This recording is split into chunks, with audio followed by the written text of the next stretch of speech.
ఏనుగులచే తొక్కించమని ఆదేశిస్తాడు. అయినా ప్రహ్లాదుడికి ఎటువంటి హాని జరగలేదు.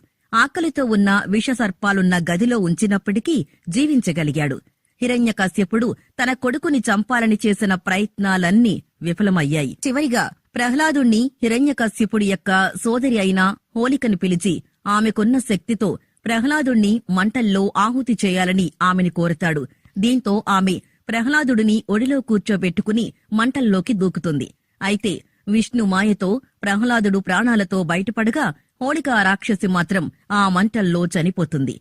ఆ రాక్షసి చనిపోయిన రోజును పురస్కరించుకుని హోలీ పండుగను నిర్వహిస్తారని కొందరంటారు. ఇంకొందరు పాల్గొన పౌర్ణమి నాడు కాముని పున్నమి పేరిట సంబరాలు జరుపుకుంటారు. సతీ వియోగంతో విరాగిగా మారిన పరమేశ్వరుడికి హిమవంతుని కుమార్తెగా జన్మించిన పార్వతితో వివాహం జరిపించాలని దేవతలు నిర్ణయించారు. దీంతో పార్వతీదేవిపై పరమశివుడి దృష్టి